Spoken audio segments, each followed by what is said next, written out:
Frères et sœurs, bonsoir. Bienvenue à l'Église évangélique baptiste de Rivière-Salée. Nous sommes là pour la réunion d'études bibliques et nous sommes ravis de vous voir, de vous savoir derrière votre écran et vous êtes là à nous regarder et à louer le Seigneur avec nous. Donc merci Seigneur. Nous allons commencer notre louange. Et nous allons commencer par la prière, bien sûr. Nous allons remettre ce moment entre les mains du Seigneur. Donc, je vais vous demander de vous tenir prêts pour prier. Prions. Père éternel, Dieu puissant, nous sommes debout devant toi et nous voulons te dire merci. Merci, Père éternel, de nous donner cette possibilité, Seigneur, de te louer. Merci de nous donner cette possibilité de te servir et de propager, Père éternel, ton évangile par-delà, Seigneur, ce bâtiment. Seigneur, nous te prions, Seigneur, de nous bénir et de nous garder, de permettre, Père éternel, que tout, Seigneur, se passe pour le mieux. Nous te demandons, Seigneur, ta grâce et ta bénédiction afin que vraiment chacune puisse, Père éternel, apprendre de toi, puisse te connaître un peu plus, Père éternel, et aussi te louer, te donner toute la gloire qui doit te revenir. Seigneur, dirige, Seigneur, tout ce qui se fait, tout ce que nous allons faire, et que vraiment tout soit pour ta gloire. Père éternel, nous t'avons prié, Père, au nom de Jésus, pour ta seule et unique gloire. Amen. Bien-aimés, nous allons commencer notre louange avec ce chant qui dit « Nous adorons Adonai ». Oui, nous adorons El Shaddai. Nous élevons ton grand nom, Seigneur. Nous te louons, Seigneur.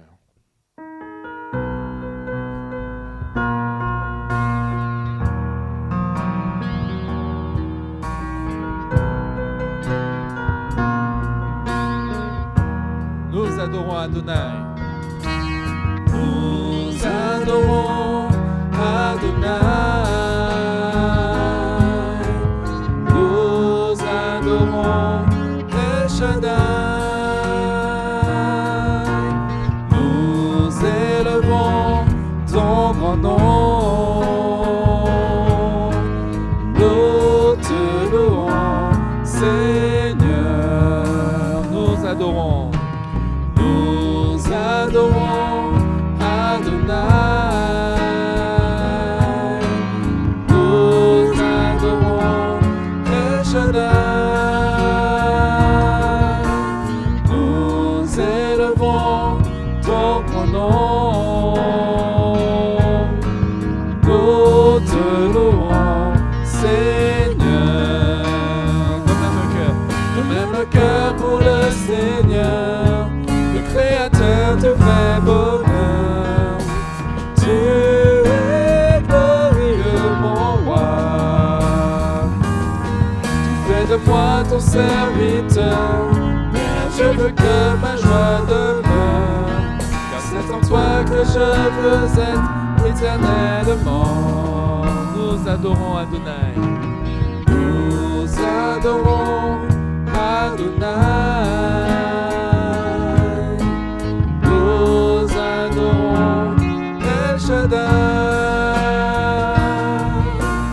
Nous élevons ton grand nom. Nous te louons, Seigneur. Oui, nous te louons, Seigneur. Nous t'adorons, nous t'élevons. Et maintenant, nous allons t'acclamer. Nous vous invitons, bien-aimés, à acclamer le Seigneur avec joie. Les fidèles et vous, les hommes droits, louez le Seigneur avec les instruments. Jouez la plus belle musique en l'adorant. Acclamez le Seigneur. Acclamez le Seigneur avec joie. Les fidèles et vous, les hommes droits, louez le Seigneur avec les instruments.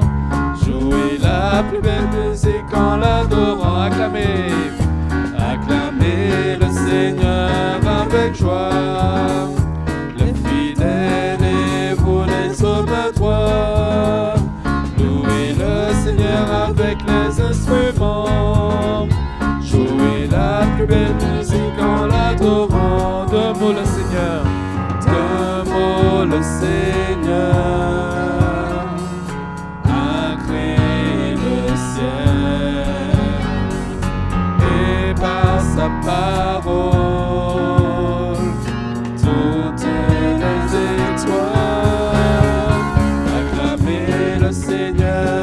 avec joie.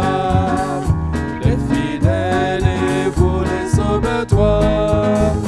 Louez le Seigneur avec les instruments. Jouez la plus belle musique en l'adorant. Le Seigneur nous voit. Le Seigneur nous voit. Et il nous protège. Ses plans sont parfaits. Ils vont s'accomplir. Acclamez le Seigneur avec joie. Les fidèles et vous les hommes toi. Louez le Seigneur avec les instruments. Jouez la plus belle musique en l'adorant. C'est par le Seigneur que sont toutes choses. Il a tout créé par sa volonté. Acclamez le Seigneur avec joie. Les fidèles et vous les hommes toi. Louez le Seigneur avec les instruments. Jouez la plus belle musique en l'adorant. Acclamez le Seigneur avec joie. Les fidèles et vous les hommes toi. Louez le Seigneur avec les instruments. Jouez la plus belle musique en l'adorant. Louez le Seigneur avec les instruments. Jouez la plus belle musique en l'adorant. Parce que Dieu règne, bien-aimé. Oui, Dieu règne. Que la terre entière lance des cris de joie, lance un cri de joie. Peuple, réjouis-toi, car ton Dieu règne.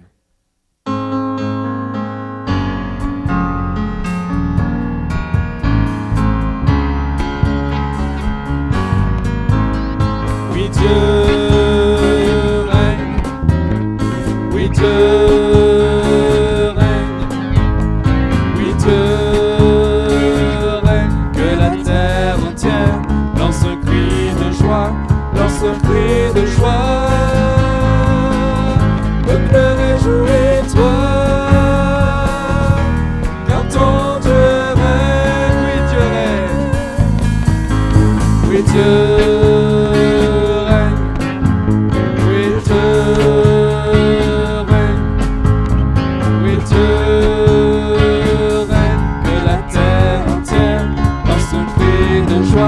Lance un cri de joie, peuple, réjouis-toi, car ton Dieu règne. Devant lui, il marche un feu puissant, consumant tous ses ennemis. La terre le voit et tremble en présence du Seigneur. En présence du Seigneur. Oui, Dieu règne. Oui, Dieu règne. Oui, Dieu règne. Que la terre entière lance un cri de joie, lance un cri de joie. Peuple, réjouis-toi, car ton Dieu règne. Sa justice. Les cieux proclament sa justice et tous les peuples voient sa gloire. Car tu es le Très-Haut sur la terre et dans le ciel. Sur la terre et dans le ciel. Oui, Dieu règne. Oui, Dieu règne. Oui, Dieu règne. Que la terre entière lance un cri de joie, lance un cri de joie. Peuple, réjouis-toi, car ton Dieu règne. Oui, Dieu règne, une dernière fois. Oui, Dieu règne. Oui, Dieu règne. Oui, Dieu règne. Que la terre danse un cri de joie. Peuple, réjouis-toi, car ton Dieu règne, oui Dieu règne, oui Dieu règne, oui Dieu règne. Amen, amen, oui il règne sur nos vies, il règne dans vos vies, je l'espère bien-aimés. Car Dieu a fait le serment de nous délivrer du pouvoir de tous nos ennemis. Oui, Dieu a fait le serment de nous délivrer afin de le servir sans crainte.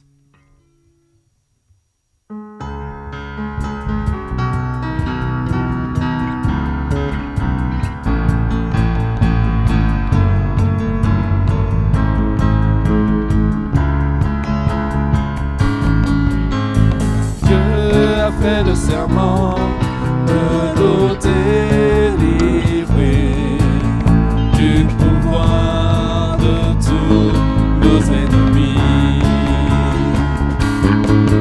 Car Dieu a fait le serment de nous libérer afin de le servir sans crainte et de marcher avec lui. Et de marcher devant lui dans la sainteté et la justice. Et de marcher devant lui dans la sainteté et la justice tous les jours de notre vie. Tous les jours de notre vie, car Dieu a fait le serment de nous délivrer du pouvoir de tous nos ennemis. Car Dieu a fait le serment de nous libérer afin de le servir sans crainte, afin de le servir sans crainte, afin de le servir sans crainte, afin de le servir sans crainte. Amen.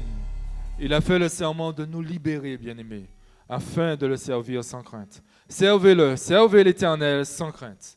Parce que lui, il n'a pas attendu. Il n'a pas attendu que nous venions à lui. Mais il a revêtu notre humanité afin de venir nous chercher. Donc Seigneur, reçois ma reconnaissance. Reçois ma reconnaissance, Jésus.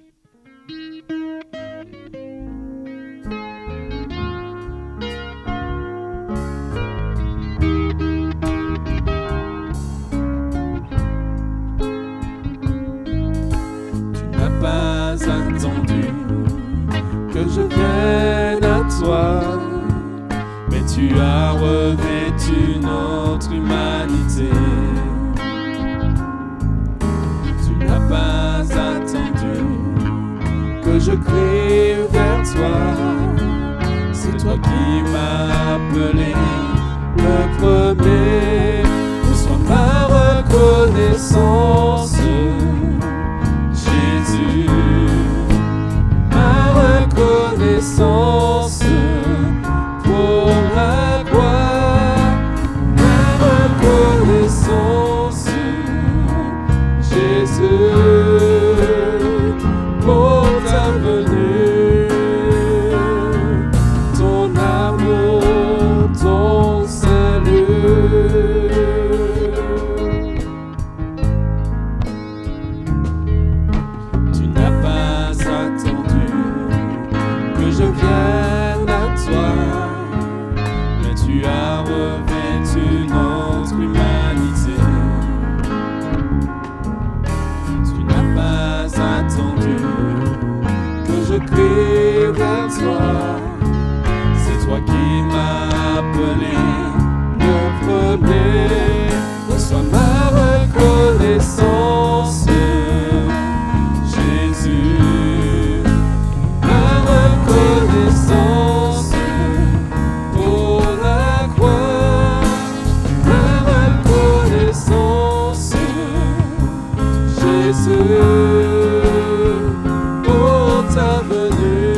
Seigneur, reçois ma reconnaissance.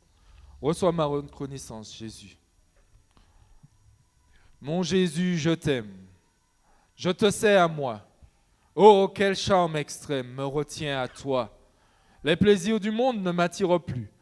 Ton amour m'inonde. Je t'aime, ô Jésus.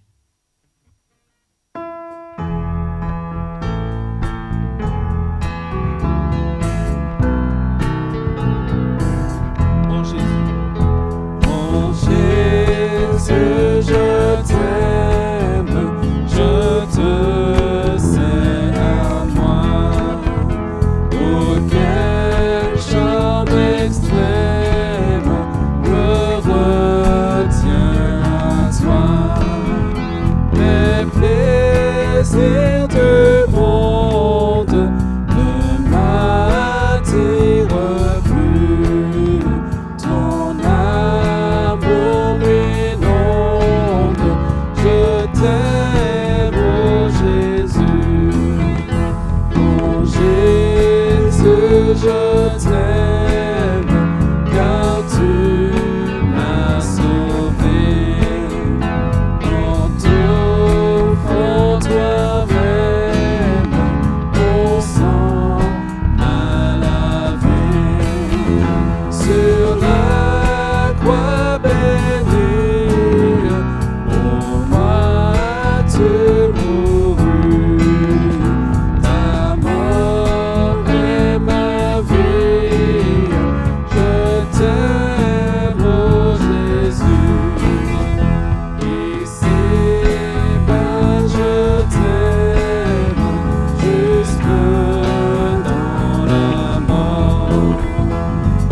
Amoureux suprême du dernier vivant, ma voix expirante ne s'entendra plus. Sachez que je chante, je t'aime, ô Jésus. Je verrai ta face, quel ravissement. Je louerai ta grâce éternellement. Et dirai sans cesse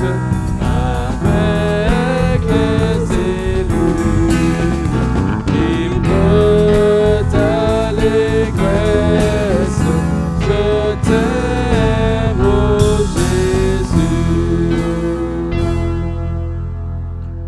Amen. Je verrai ta face. Oui, quel ravissement. Je louerai ta grâce éternellement.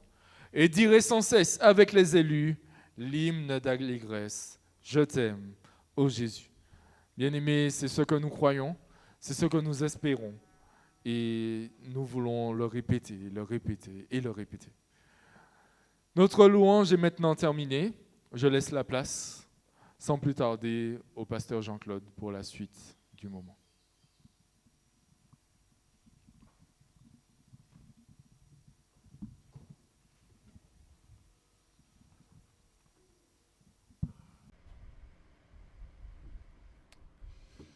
Voilà, nous remercions le groupe de louanges pour ce moment de chant.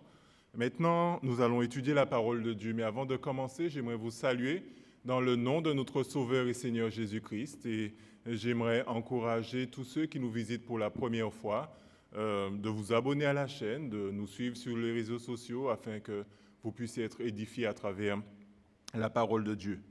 Voilà, étant donné que c'est une étude biblique, nous allons aussi vous demander d'éloigner de vous toute source de distraction afin que vous puissiez être attentifs. Commençons ce moment par la prière. Mon Dieu, mon Père, nous voulons te remercier encore parce que tu es constamment là avec nous, tu n'es pas absent dans le règne des hommes.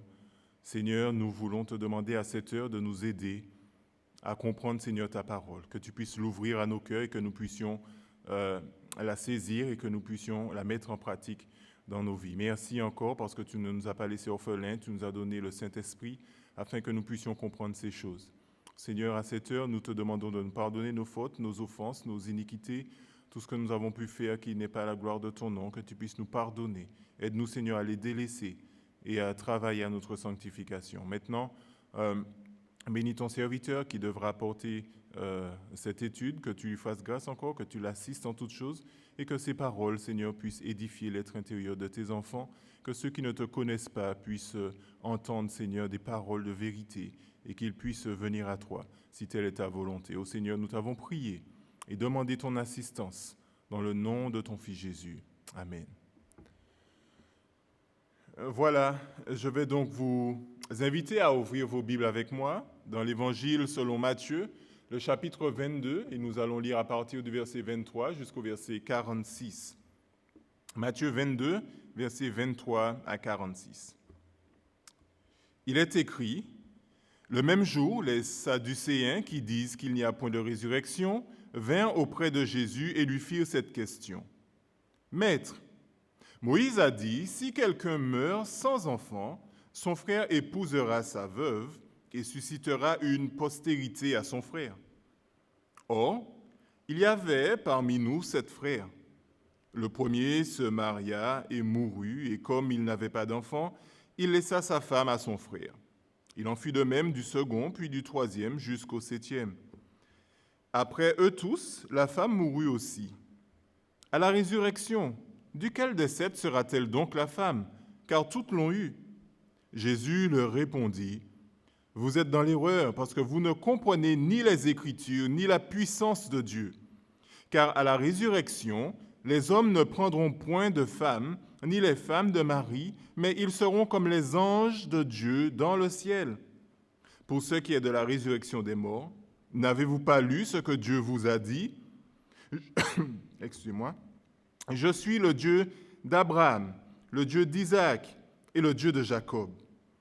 Dieu n'est pas Dieu des morts, mais des vivants. » La foule qui écoutait fut frappée de l'enseignement de Jésus. Les pharisiens, ayant appris qu'il avait réduit au silence les Sadducéens, se rassemblèrent et l'un d'eux, docteur de la loi, lui fit cette question pour l'éprouver. « Maître, quel est le plus grand commandement de la loi ?» Jésus lui répondit, « Tu aimeras le Seigneur ton Dieu de tout ton cœur, de toute ton âme, de toute ta pensée.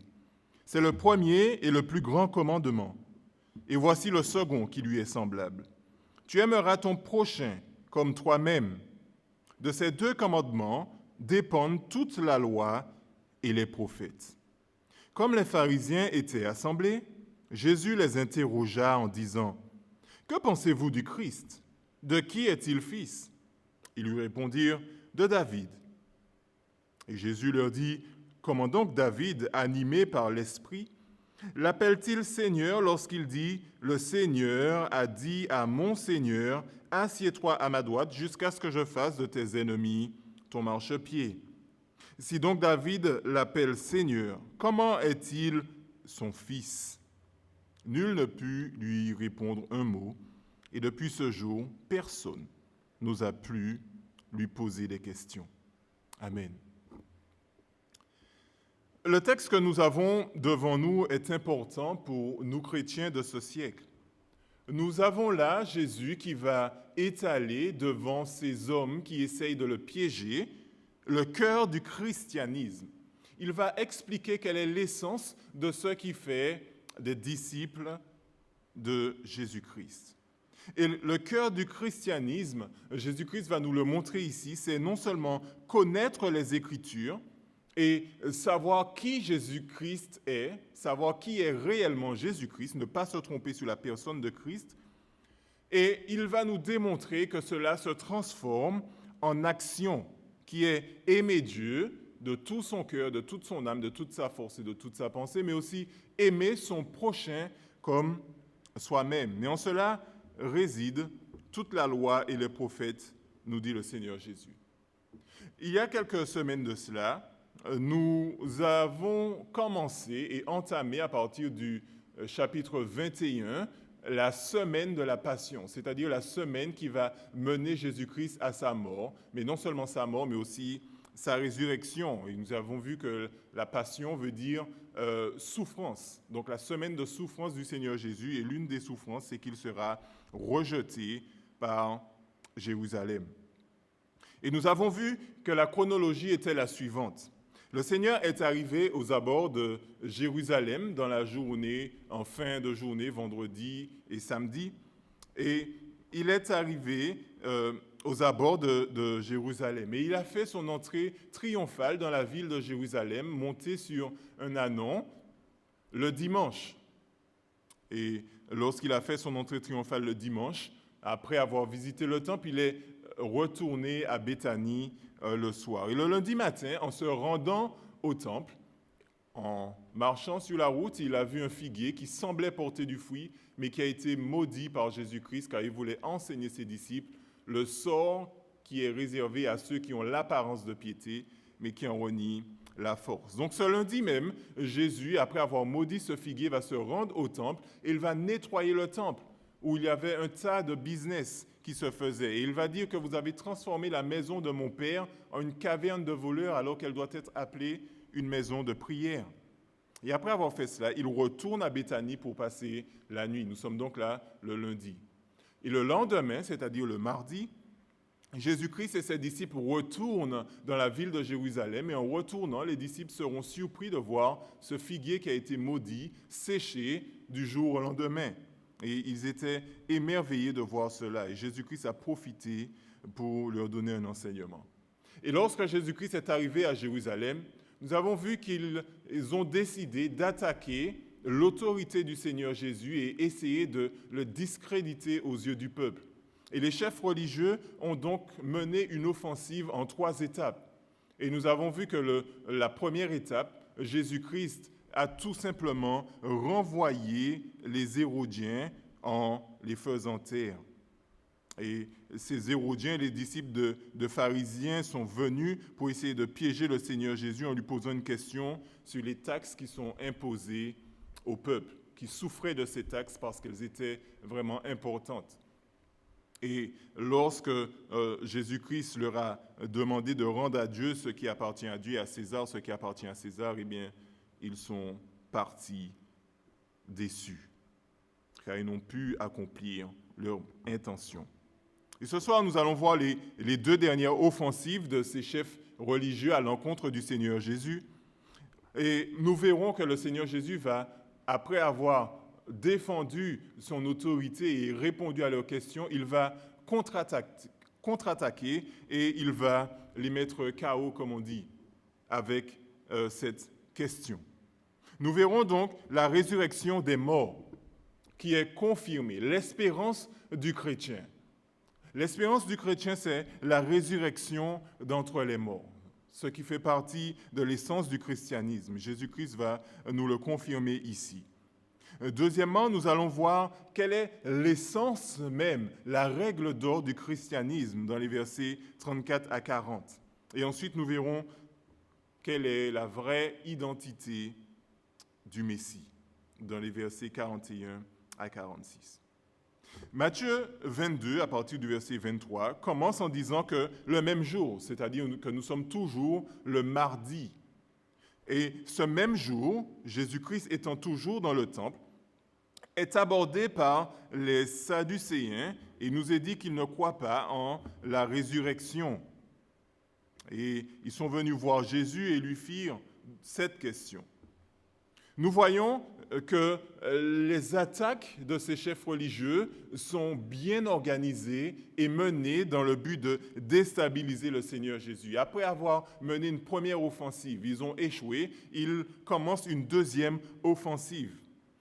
Et ces Sadducéens, je vous en avais parlé lorsque nous avons fait l'étude dans Matthieu chapitre 3 et Matthieu chapitre 16, nous avons vu un peu ce groupe religieux, les Sadducéens, qui sont associés aux prêtres et aux souverains sacrificateurs. Nous voyons cela dans Acte 5, verset 17, où il est dit que « Cependant, le souverain sacrificateur et tous ceux qui étaient avec lui, à savoir le parti des Sadducéens, se levèrent remplis de jalousie. » Nous voyons donc que les Sadducéens faisaient partie des chefs religieux.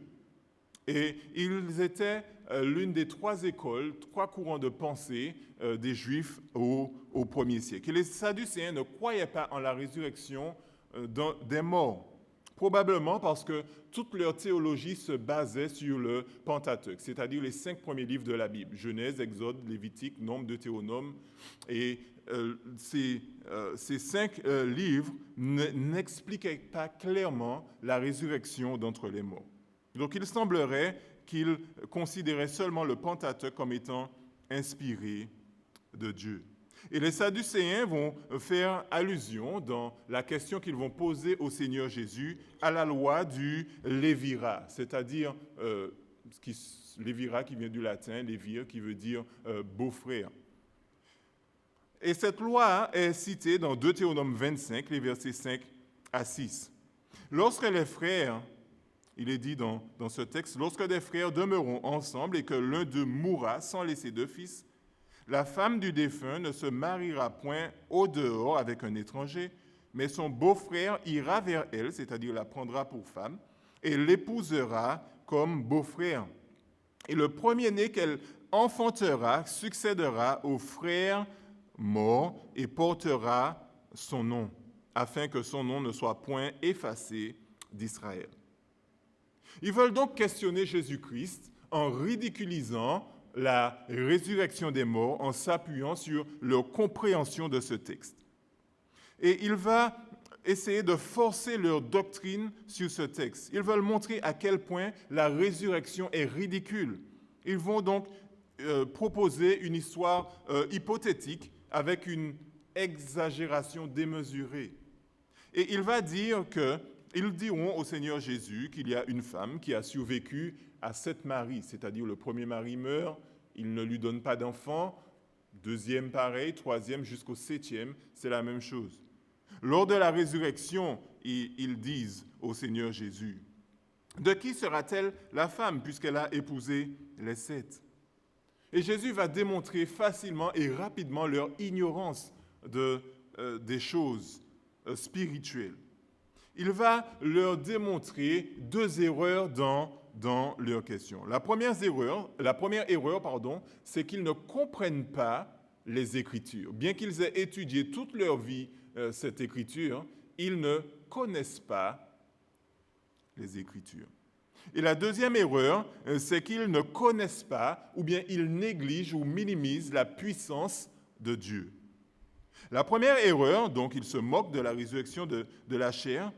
Ils ont étudié les Écritures, ils sont dans leur domaine de prédilection, c'est-à-dire le Pentateuque, dans les 5 premiers livres, et pour eux, ils maîtrisent ces 5 livres. Ils assument donc que dans le ciel, il y aura des célébrations de mariage, c'est-à-dire dans la félicité, dans l'éternité, les hommes vont vivre de la même manière qu'ils ont vécu sur cette terre. Quelque chose qu'ils présument. Et ils pensent aussi que les hommes et les femmes, lorsqu'ils seront dans l'éternité, auront exactement les mêmes désirs sexuels les uns envers les autres.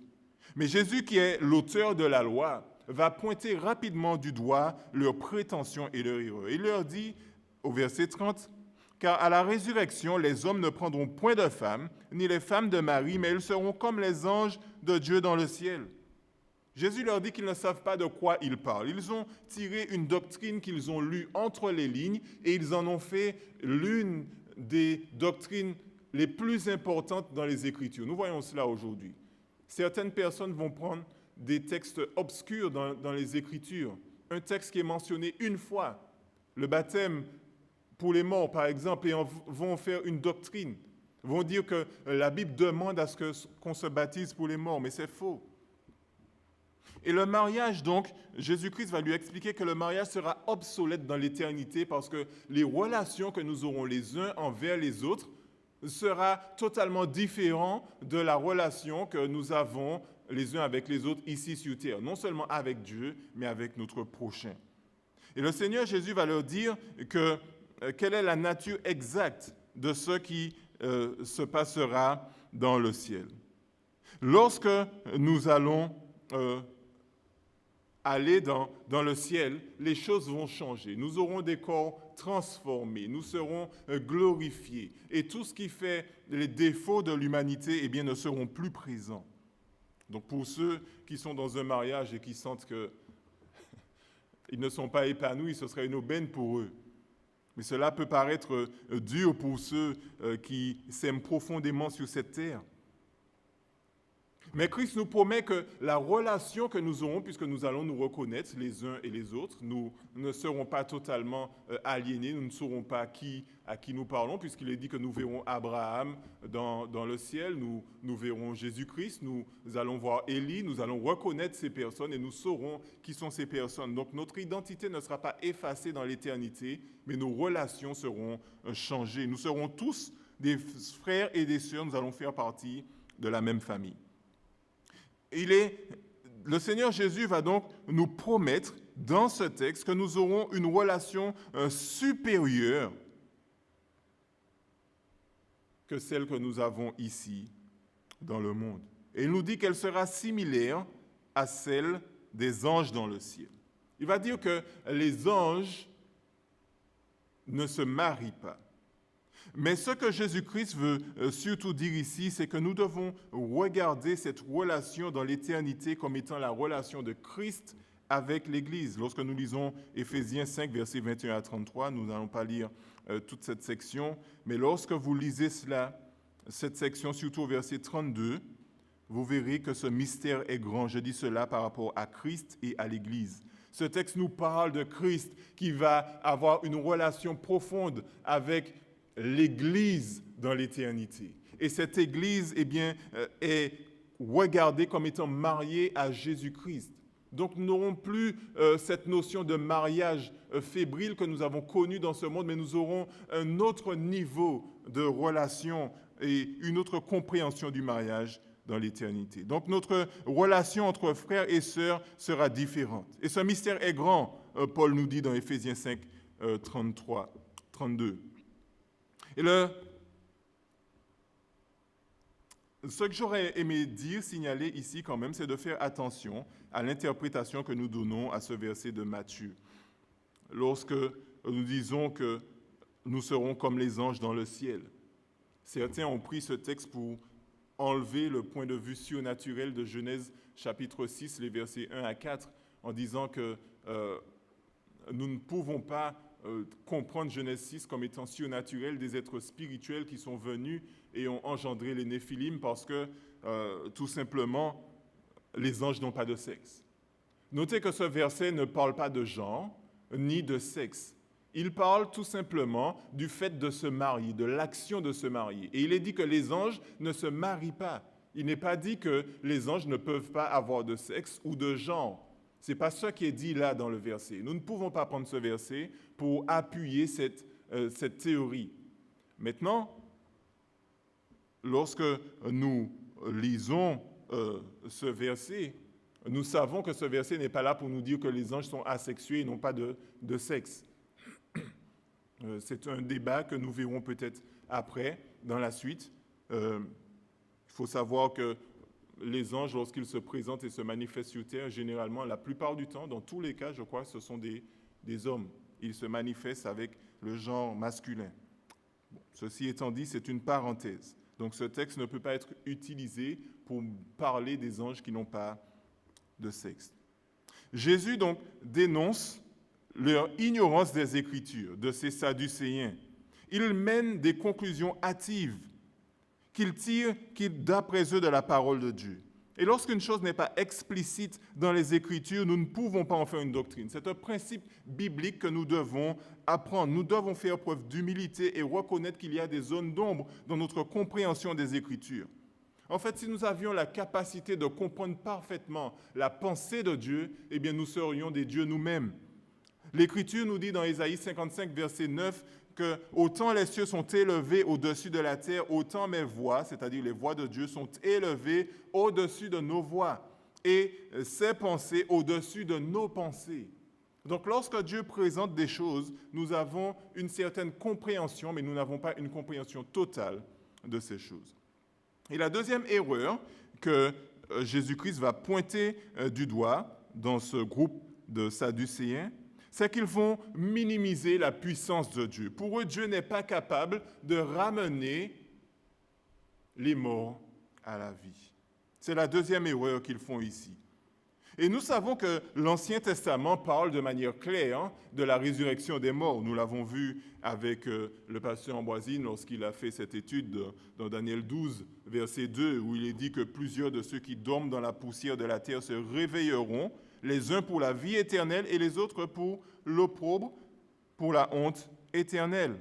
Bien encore, dans Ésaïe 26, 19, il est dit « Que tes morts revivent, que tes cadavres se relèvent. Réveillez-vous et tressaillez de joie, habitants de la poussière, car ta rosée est une rosée vivifiante et la terre redonnera le jour aux ombres. » Nous voyons que la doctrine de la résurrection est présente dans l'Ancien Testament.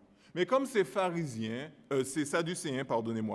ne croient pas que les autres textes sont inspirés, ils tirent leur doctrine que sur les 5 premiers livres. Ils estiment que, puisque les 5 premiers livres ne parlent pas de la résurrection d'entre les morts, il n'y a pas de résurrection d'entre les morts. Mais Jésus-Christ va leur dire, concernant la résurrection des morts, au verset 31, « N'avez-vous pas lu ?» Rappelez-vous, cette expression n'est pas glorieuse. Lorsque Jésus-Christ vous dit comment, vous ne connaissez pas ces choses? Ce n'est pas une expression qui est très flatteuse. Et il dit, « Je suis le Dieu d'Abraham, le Dieu d'Isaac, et le Dieu de Jacob. Dieu n'est pas Dieu des morts, mais Dieu des vivants. » Et il va leur dire, est-ce que vous n'avez pas lu ça? Ce qui est ironique, c'est que Jésus va choisir un texte qui se trouve dans leur domaine d'expertise. Dans le sport, on dira qu'ils sont à domicile.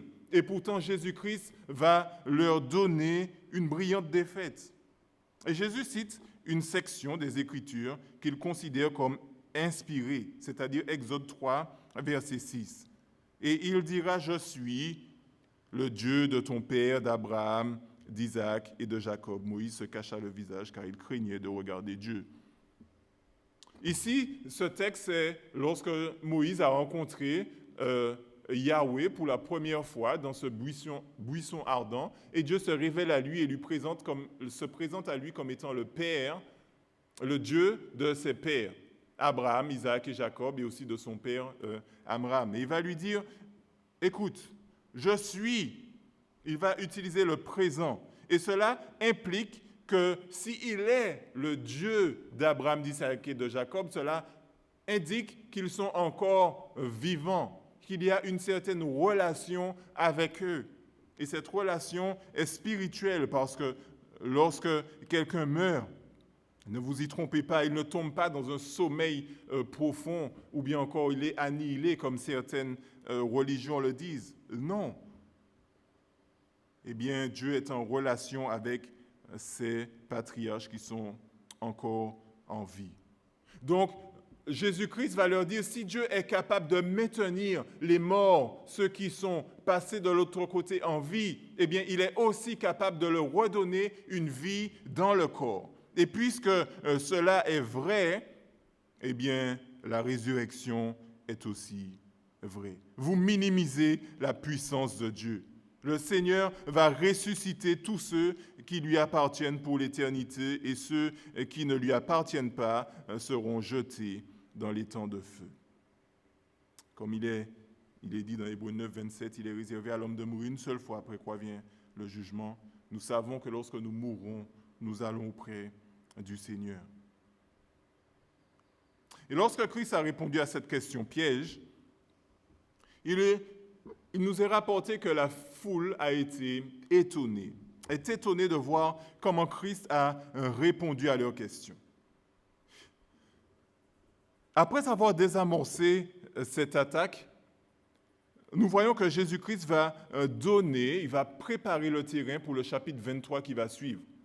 Il veut démontrer l'hypocrisie des chefs religieux, de ces pharisiens qui sont des hypocrites. Ils prétendent aimer Dieu, mais ils n'aiment pas leurs prochains. Ils n'aiment pas ceux qui sont leurs propres frères et leurs propres sœurs.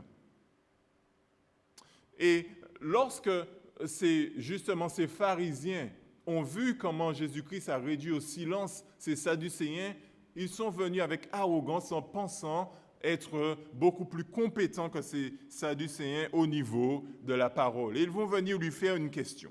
Et ils vont envoyer leur meilleur élément, leur champion, la crème de la crème dans l'étude de la parole. Et il va dire à qu'un docteur est venu et a posé la question, un expert des Écritures a dit au Seigneur Jésus, « Maître, quel est le plus grand commandement de la loi ?»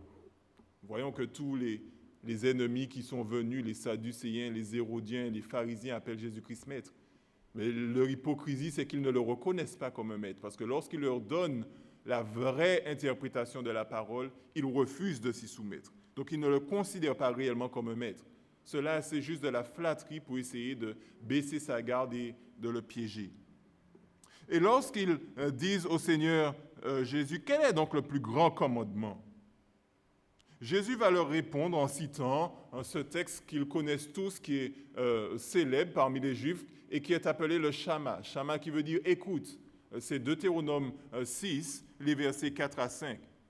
Lorsqu'il est dit Shama Israël Adonai Eloheinu Adonai Echad, il est en train de réciter ce que les Juifs disaient 2 fois par jour, matin et soir. Il disait que l'Éternel est un et que ce que nous devons faire par rapport à cet Éternel, ce Dieu qui est un, eh bien, c'est que nous devons l'aimer de tout notre cœur, de toute notre âme et de toute notre force. Et ce texte nous montre que nous devons aimer, en tant que chrétiens et disciples de Jésus-Christ, nous devons aimer Dieu avec tout notre être. Jésus n'est pas en train de montrer différentes catégories et compartiments du corps humain. Il est tout simplement en train de démontrer que tout ce qui nous compose doit être mis en utilisation pour la gloire de Dieu. Ce texte nous montre que notre être entier doit être au service de Dieu. Nos décisions doivent être dans le but d'honorer Dieu. Nos actions, nos désirs, notre énergie, nos ressources doivent être mises à la disposition de notre Dieu pour pouvoir faire avancer son royaume. Et le chrétien, c'est celui qui arrive à ce stade, celui qui suit Christ et qui cherche à faire tout simplement la volonté, premièrement, de Dieu. Notez que le plus grand commandement qui est donné ici, c'est-à-dire cet ordre qui est donné ici, d'aimer Dieu, est un commandement. Cela veut dire que l'amour n'est pas basé sur des sentiments, comme le monde essaie de nous faire croire aujourd'hui. Coup de foudre. Si nous n'aimons pas, nous ne pouvons pas faire quelque chose, c'est comme ça. Le cœur a ses raisons que les raisons ne connaissent pas. Si nous n'aimons pas, nous n'aimons pas. Un point, c'est tout. Je n'aime pas cette personne, je ne l'aimerai pas.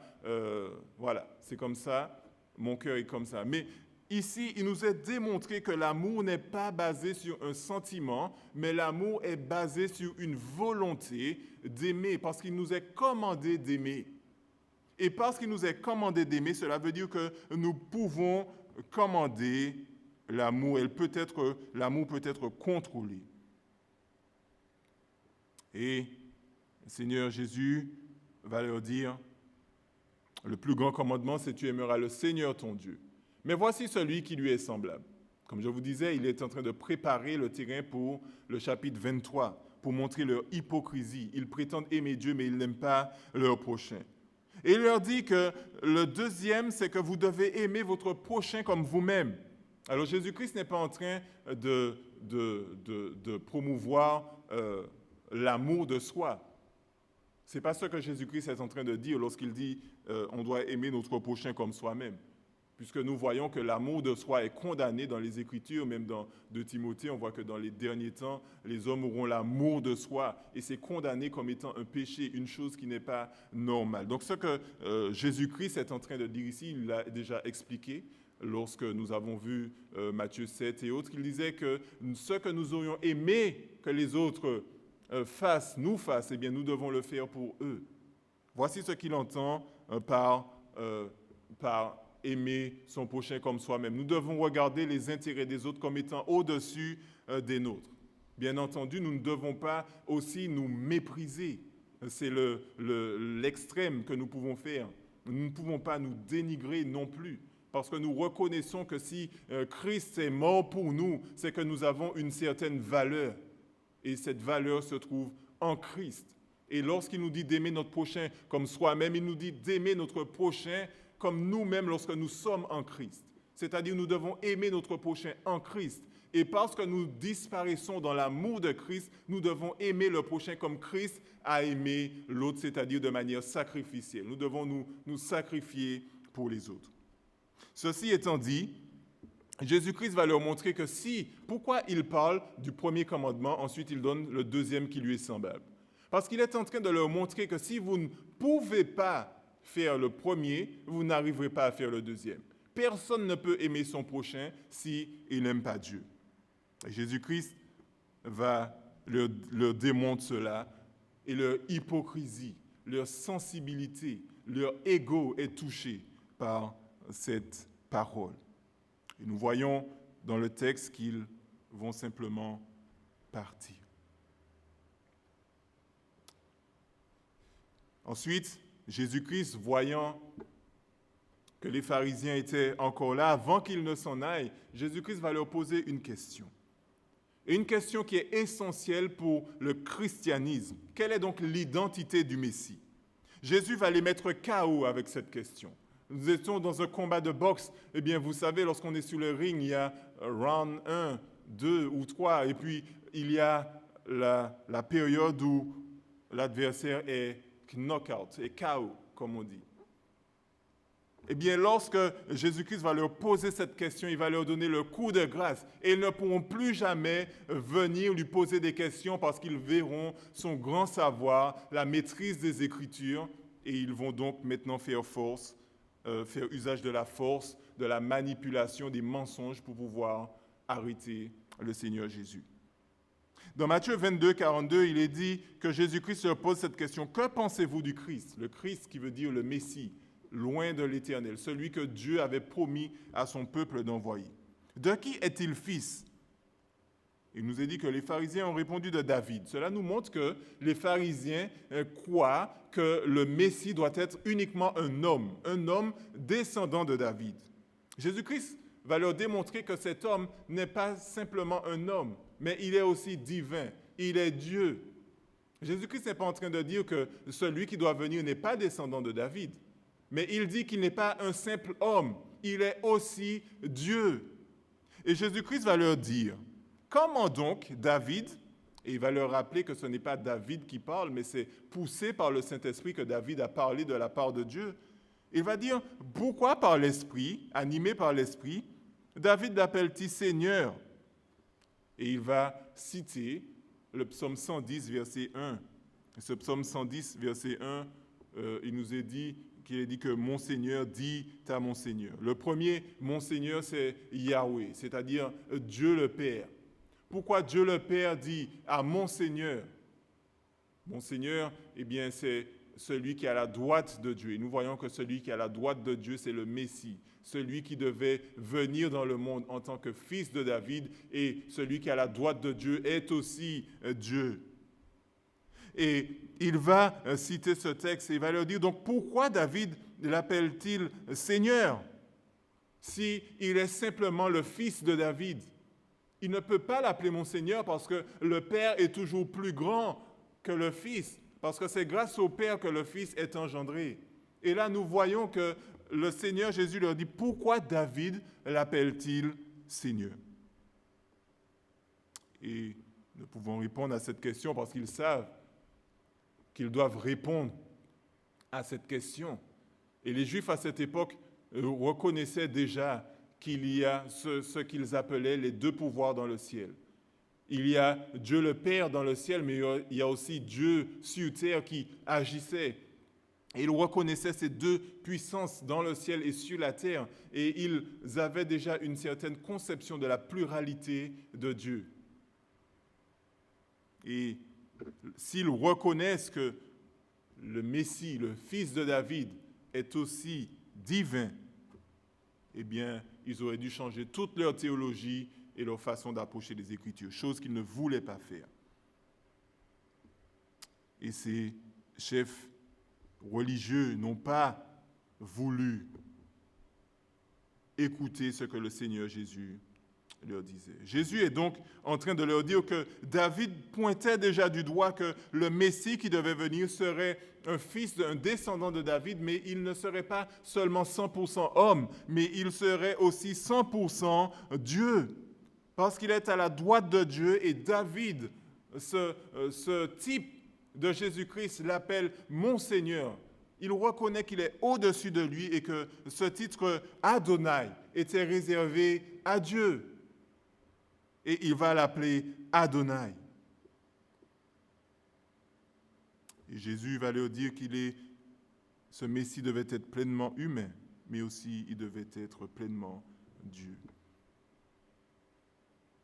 C'était donc encore une fois la revendication du Seigneur Jésus de sa divinité. C'est ce qui l'a poussé justement au rejet des chefs religieux, mais aussi à sa crucifixion. Le christianisme, donc, c'est reconnaître qui est le vrai Messie, qui est Jésus-Christ. Aujourd'hui, nous avons beaucoup de personnes qui disent « Christ est comme ci, Christ est comme ça, je pense que Christ est comme ceci, je pense que le Messie est amour, je pense que le Messie est seulement amour. Moi, je pense que le Messie ne va pas regarder à ces choses, il va boucher ses yeux, il va laisser passer.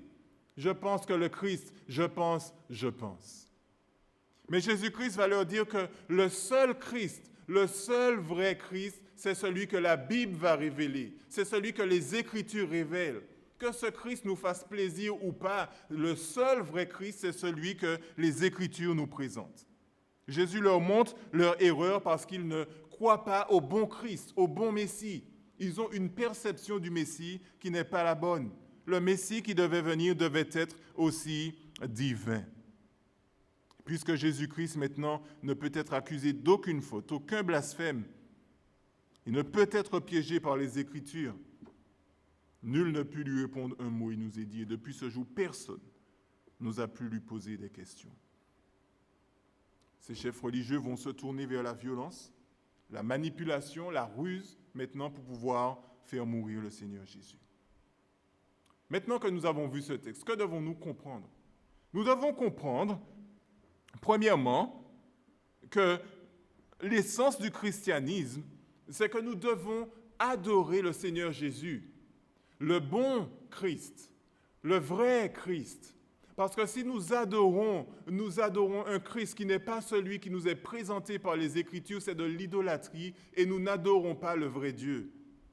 Il nous est dit que nous devons non seulement adorer le vrai Christ, et pour pouvoir reconnaître ce Christ, nous devons nous attacher aux Écritures. Nous devons connaître, ne pas être comme les Sadducéens. Le Seigneur Jésus a dénoncé leur manque de connaissance de la parole de Dieu. Et il va leur dire, vous ne connaissez pas les Écritures. L'expérience des Sadducéens est là pour nous démontrer que l'espérance du chrétien est bien réelle. Nous sommes des chrétiens.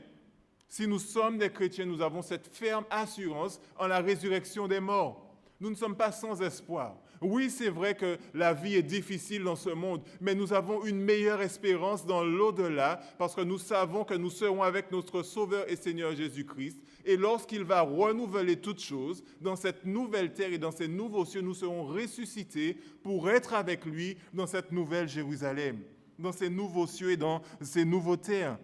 Cette nouvelle terre, pardon. Et cela est ce qu'il y a de meilleur. Les Sadducéens avaient tout faux.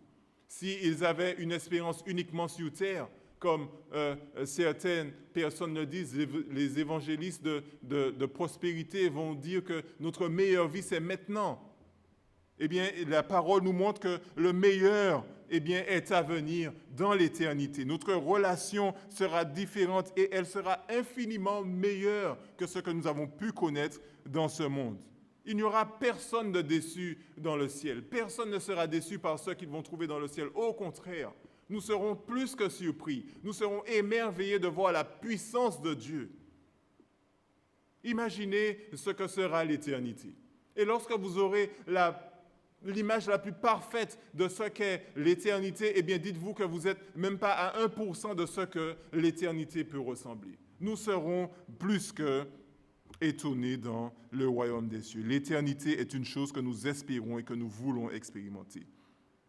Le deuxième principe biblique et deuxième enseignement que nous voyons est la réponse que Jésus-Christ va donner à ces pharisiens, à ce docteur. Il va lui expliquer que vivre dans l'amour de Dieu, eh bien, c'est une relation qui est profonde avec Dieu. Et cette relation qui est profonde avec Dieu ne va pas rester simplement avec Dieu. Beaucoup de personnes aiment dire, c'est ma relation avec Dieu. Je n'ai rien à faire avec les autres, je suis avec Dieu. Mais lorsque nous voyons ce texte, si nous aimons réellement Dieu, eh bien cela découle en un amour qui déborde sur notre prochain.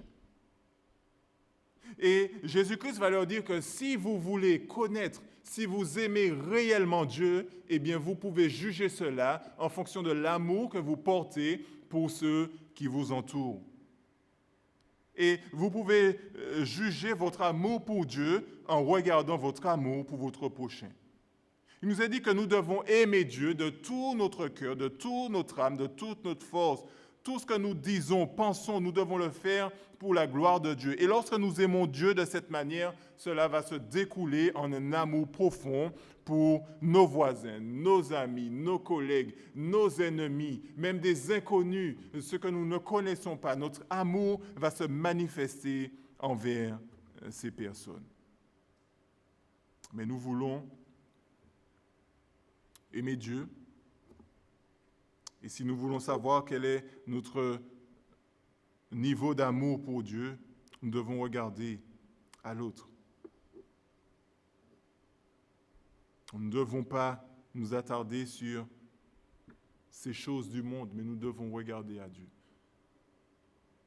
1 Jean 2,15 nous dit que nous ne devons pas aimer le monde parce que si nous aimons les choses de ce monde plus que Dieu, eh bien, l'amour de Dieu n'est point en nous. Dieu ne nous partagera avec personne. Il nous est dit que Dieu veut nous aimer et il veut aussi que nous puissions l'aimer. Et puisque Dieu nous a aimés, il ne nous partagera avec personne. Lorsque nous sommes à Christ, nous lui appartenons. Et parce que Christ ne nous abandonnera jamais, nous aussi, nous ne devons pas l'abandonner. Nous ne pouvons être abandonnés par tout le monde, nos amis, nos familles, par nous-mêmes parfois. Nous pouvons nous dire, eh bien, mon corps m'a lâché. Eh bien, nous voyons que même si il y a des choses qui nous abandonnent, des personnes qui nous abandonnent, eh bien, nous savons que Dieu ne nous abandonnera jamais. Et c'est pour cela que nous aimons Dieu. Effectivement, il est facile de dire « j'aime Dieu », mais les mots ne sont pas toujours représentatifs du cœur. On a un petit proverbe qu'on dit ici, parole en bouche, pachage. On peut dire des choses, mais cela ne nous implique en rien. Souvenez-vous que l'amour pour Dieu est constamment exprimé lorsque nous obéissons à ses commandements. Et ces commandements, le commandement qu'il nous a donné, c'est de nous aimer les uns les autres. Je parle à tous ceux qui n'aiment pas leurs frères ou leurs sœurs, qui disent cet acte a insupporté moi, pas ça, ouais, ou bien ce genre de choses m'énerve, je ne veux pas être en présence de. Eh bien, vous devez revoir votre copie, car il y a un problème là. Il nous est dit dans 1 Jean 4, verset 20, que si quelqu'un dit « j'aime Dieu » et qui est son frère, c'est un menteur. Car celui qui n'aime pas son frère qu'il voit, comment peut-il aimer Dieu qu'il ne voit pas? Et nous avons de lui ce commandement, celui qui aime Dieu aime aussi son frère. Quiconque croit que Jésus-Christ est le Christ est né de Dieu, et quiconque aime celui qui l'a engendré aime aussi celui qui est né de lui. Nous connaissons que nous aimons les enfants de Dieu lorsque nous aimons Dieu et que nous pratiquons ses commandements. De manière pratique, nous devons nous demander comment nous avons manifesté l'amour envers Dieu aujourd'hui ou cette semaine. Comment avons-nous manifesté l'amour de Dieu qui déborde sur nos prochains ce mois-ci? Comment avons-nous manifesté l'amour de Dieu envers quelqu'un? Jésus-Christ va nous rappeler aussi que le christianisme est viable que si nous adorons le vrai Christ, le vrai Messie. Si nous ne connaissons pas Christ, nous adorons le mauvais Christ. Nous adorons Christ plus autre chose. Christ plus des vierges. Christ plus des saints. Christ plus, eh bien, vous adorez le mauvais Christ. Christ est celui qui est 100% homme et 100% Dieu. Il est celui qui nous est révélé dans les Écritures. Et nous devons adorer ce Christ. Non pas le Christ que nos cœurs corrompus peuvent générer. Nous savons que le cœur de l'homme est désespérément mauvais. Nous ne pouvons pas faire confiance à notre cœur. C'est pour ça que la parole est là pour nous pointer qui est Jésus-Christ. Lorsque notre cœur veut déformer la perception de Christ, eh bien, la parole est là pour nous rappeler qui est Jésus-Christ. Et Jésus-Christ est Dieu. Il est non seulement Dieu, mais il est celui qui va revenir pour juger les vivants et les morts. Nous devons croire en ce Christ. C'est celui qui nous est révélé dans la parole de Dieu et nous devons l'adorer. Ayant dit cela, ces principes sont là devant nous. Si nous devons corriger certaines choses, nous devons demander au Seigneur de nous aider. Ne faisons pas l'erreur des Sadducéens qui minimisent la puissance de Dieu. Nous pouvons demander à Dieu son aide et Dieu est capable de nous faire sortir de notre incrédulité, de nos mauvaises actions, de nos mauvaises pensées. Tournons-nous vers Dieu et il nous aidera. Le cœur du christianisme est étalé dans ce texte et Jésus-Christ nous demande de prendre en considération ces choses et de vivre en accord avec sa parole. Donc, je vous encourage, vous tous qui êtes enfants de Dieu, à vivre en accord avec ce qui nous est présenté dans ce texte et que nous devons rendre gloire à Dieu dans nos actions au quotidien envers les autres, mais aussi envers Dieu. Que le Seigneur nous bénisse. Prions pour clôturer cette réunion. Mon Dieu, mon Père, nous voulons te remercier pour ta puissance qui est manifestée dans nos vies à travers la conversion, le pardon des péchés, mais aussi cette promesse à venir qui est la résurrection. Merci parce que tu nous donnes cette espérance vivante. Ô Seigneur, nous voulons te demander de nous pardonner nos erreurs. Pardonne-nous, Seigneur, nos offenses. Pardonne-nous, Seigneur, lorsque nous faisons des choses qui ne sont pas à ta gloire. Aide-nous, Seigneur, à rectifier ces choses, à travailler à notre sanctification et à faire ce qui t'est agréable. Seigneur, aide-nous à aimer notre prochain. Mais avant de faire cette deuxième étape, nous devons apprendre à t'aimer. Aide-nous, Seigneur, à t'aimer plus que toute autre chose. Nous avons besoin de toi. Ô Seigneur, il y avait beaucoup à voir en ce soir. Je te remercie en tout cas parce que tu nous as permis de couvrir ces textes. Aide-nous, Seigneur, à comprendre, Seigneur, ce qui a été dit. Et s'il y a des choses qui n'ont pas été dites, que ton esprit puisse les révéler à tes enfants. Ô Seigneur, que ceux qui ne te connaissent pas et qui auraient aimé expérimenter cet amour de Dieu, qu'ils puissent se donner à toi en ce soir et qu'ils puissent être dirigés vers un lieu de culte où ils pourront adorer le vrai Christ, le vrai Seigneur des Seigneurs, celui qui est notre Sauveur et que nous verrons un jour dans l'éternité. Ô Seigneur, sois avec nous, garde nos cœurs et nos pensées en Jésus-Christ durant cette nuit. Nous t'avons prié et demandé ces bénédictions dans le nom du Seigneur Jésus. Amen. Voilà, je vous dis à vendredi soir pour la réunion de prière sur notre chaîne YouTube. Que le Seigneur vous bénisse.